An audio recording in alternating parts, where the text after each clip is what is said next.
మిత్రులందరికీ నమస్కారం. మిత్రులారా, ఇక్కడ చూసుకుంటే ఇది మనకి బహురూపి అండి.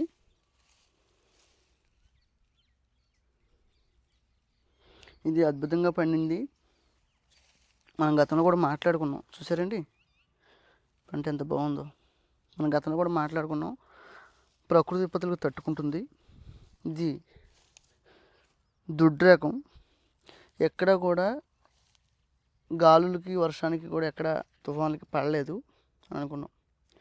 ఈ రోజున బహురూపి ఏదైతే ఉందో అది మనం కోత కోయించేసుకోవడం జరిగింది.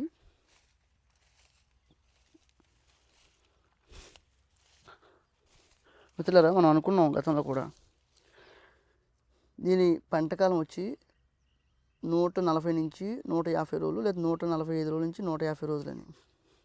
మనకైతే 140 రోజులకి బహురూపి ఏదైతే ఉందో అది మనకి కోతకు రావడం జరిగింది. మన మిత్రులకి చాలామందికి డౌటు, కోత మిషన్తో కోపిస్తారా, ఎలా చేస్తారా ఏంటని.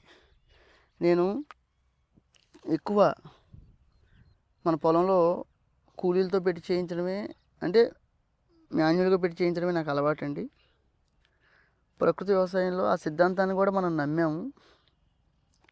విత్తనాలు కూడా అండి, చెక్క బల్ల ఏదైతే ఉందో చెక్క బల్లకేసి కొట్టి విత్తనాన్ని పూర్వ పద్ధతిగా ఎలా తీసేవాళ్ళు అలా తీయడం జరుగుతుందని కూడా చెప్పడం జరిగింది.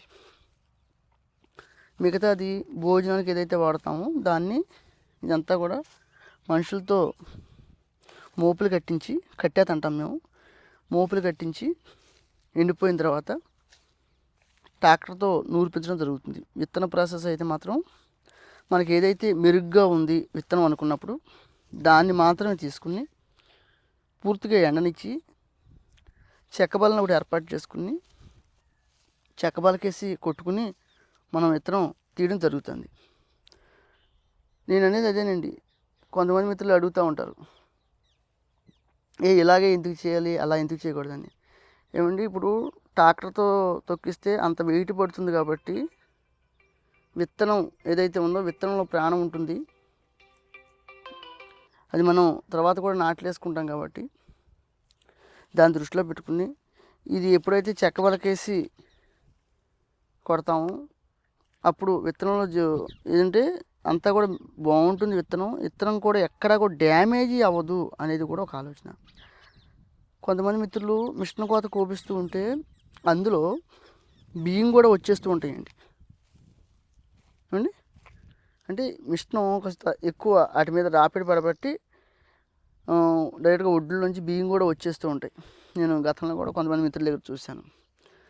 మీకు స్టార్టింగ్లో కూడా మనల్ని కులాకరు రక్తశాలి అడిగితే అప్పుడు మనం చెక్కబల్ల ఏర్పాటు చేసుకోలేదు, కాళ్ళతో నలిపి వాళ్ళకి విత్తనాలు ఇవ్వడం కూడా జరిగిందండి. మీరు చూసుకుంటే మిత్రులారా, ఇక్కడ చూస్తున్న వరి రకం బహురూపి.